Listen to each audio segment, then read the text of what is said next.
Oh, hello and assalamu alaikum. Teddy, I lost your favourite toy. I'm so sorry. Will you please forgive me, Teddy? Repentance and forgiveness is a really important part of Islam.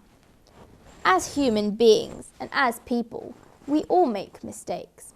But if we're truly sorry and we ask for forgiveness, we should be forgiven.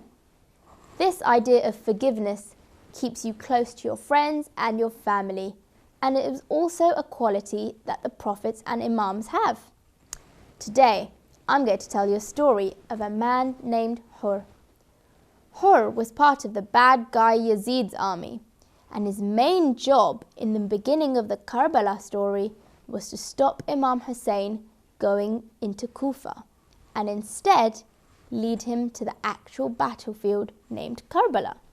I know, Teddy, what a big role in the battle. He was the one that took Imam Hussein to the area first. But don't worry, everything will change soon. Hur, at first, was very mean to Imam Hussein and his army. He stopped them having any water, and he stopped them to get to safety. But he was only doing what Yazid's orders were. Let me give you an example of this. Once upon a time, there was a cat called Fluffy. The king cat told Fluffy, "Fluffy, because you are the leader of all the cats in the neighbourhood, please make all the cats bring me some food." So, Fluffy told all of the cats, "All of you, please go gather all the food for the king." "But it's raining," one of the cats said. "But the king wants food, so go and get it," replied Fluffy. "But it's really cold and we'll get ill," another cat said. "But the king wants food, so go and get it," Fluffy said again. "But if the king gets all the food, we'll starve," another cat said. "It doesn't matter," said Fluffy again. "The king wants his food." So the rest of the cats were very sad and went to get food for the king cat. Fluffy felt a bit bad because he had made the cats go through so much hardship so that the king could have his food. But the king cat was the king cat, so Fluffy had to listen to him. The cats decided to catch mice for the king. The first cat ran after the mouse, but it was very fast, so the cat ran and ran and ran and ran, but he still couldn't catch the mouse. "I'm so tired," he said, "and I can't run any more. But I have to get food for the king cat. What do I do? Can anybody help me?" The second cat was also running after a mouse, but then it started raining. "Oh no, it's raining heavily," the cat said. All the raindrops were pouring and dropping heavily on the cat and all around until he was completely soaked. "Achoo!" he sneezed. "Oh no," he said, "I'm ill as well now. What shall I do? I have to get food for the king cat fast. Can somebody help me?" Now, Fluffy the cat this whole time was watching this to make sure that all the cats didn't run away.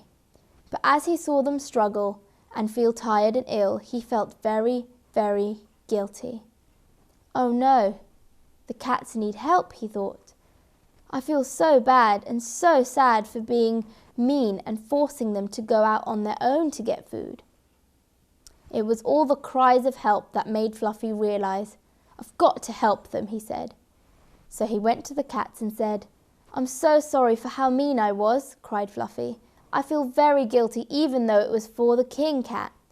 The cats realized that Fluffy was truly sorry. "It's okay," they said. "We forgive you. We understand it was only because the king cat said so." "Thank you so much," exclaimed Fluffy. "I know, I'll help you catch some food for the king, and we can have some for ourselves." So now the cats went to try and catch more mice, but this time Fluffy was helping them as well, and they caught so many together. In a similar way to the cats in the story, Imam Hussein's family with the young children were crying and pleading out of thirst because they had no water for 3 whole days. It was these cries that made Hur turn to the path of Allah. And he just realized how mean he had been to the family of the Prophet.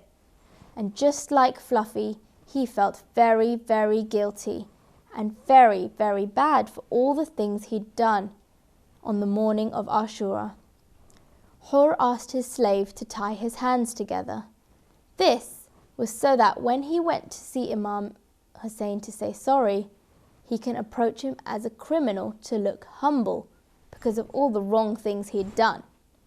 So, he went with his son to the tents of Imam Hussein. "I'm so sorry for everything I have done to you and your family," he said. "I put your lives in so much danger and I feel very bad for it," Hur cried. "Please, I beg you, can you forgive me and let me help you fight with your army?" he asked Imam Hussein.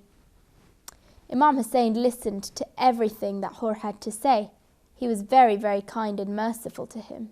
He said, "Hur, I forgive you, and I assure you that my grandfather, the Holy Prophet Muhammad ﷺ, also forgives you."